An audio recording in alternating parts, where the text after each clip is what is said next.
Ce groupe d'étudiants est arrivé il y a quelques semaines à peine. Boris, 16 ans, était encore au lycée lorsque les Russes ont envahi son pays. Il est originaire de la ville de Dniepro, dans l'est de l'Ukraine. Lui et sa famille ont fui en Allemagne. C'est là qu'il a découvert un programme. Mon ami m'a dit qu'il y avait... En fait, il m'a écrit sur Telegram. « Veux-tu commencer un programme de mathématiques en Israël ?» Je lui ai répondu « Mais de quoi tu parles ?» Et puis ensuite, il m'a dit qu'il y avait une université qui aidait énormément les Ukrainiens. Et donc, tu peux aller étudier là-bas. Mais globalement, cela a été possible pour ceux qui ont participé à des compétitions de mathématiques.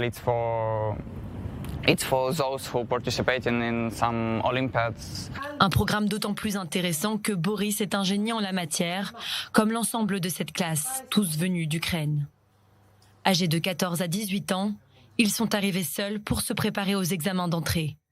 Objectif, intégrer l'université de Bar-Ilan en licence de mathématiques à la rentrée en octobre prochain. Pas de temps à perdre pour apprendre l'hébreu. Ils planchent en moyenne 9 à 15 heures par semaine.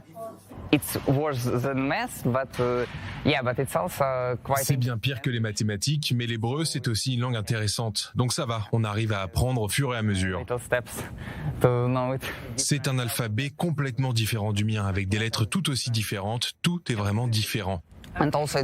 Et ça change aussi de l'anglais et des autres langues. Cela ajoute de la difficulté supplémentaire pour nous, mais maintenant, ça va beaucoup mieux. Mikhail Megrelishvili, professeur de mathématiques depuis 30 ans à l'université de Bar-Ilan, donne aujourd'hui un cours d'algèbre en russe.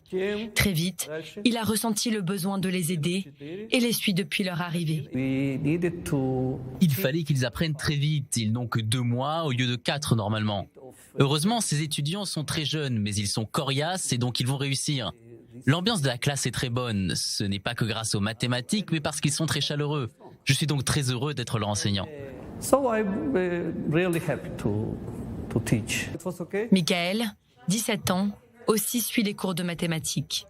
Il a intégré le programme au mois de mai. Il a quitté sa ville natale Odessa avec le reste de sa famille. Eux ont décidé de rester en Lettonie. Lui a rejoint les autres adolescents ukrainiens en Israël. Israël ressemble beaucoup à Odessa par rapport à la Lettonie. Il fait beau, il fait chaud, j'aime ça.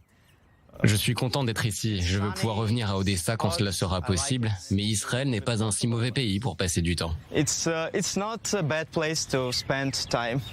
Le programme a été rendu possible grâce aux donations, notamment de Google Israël ou Starkware. Il aura fallu 1,5 million de shekels pour financer l'année préparatoire. Un programme ambitieux qui réjouit au moins temporairement ces jeunes Ukrainiens. Ils espèrent toujours revenir étudier à Kiev un jour.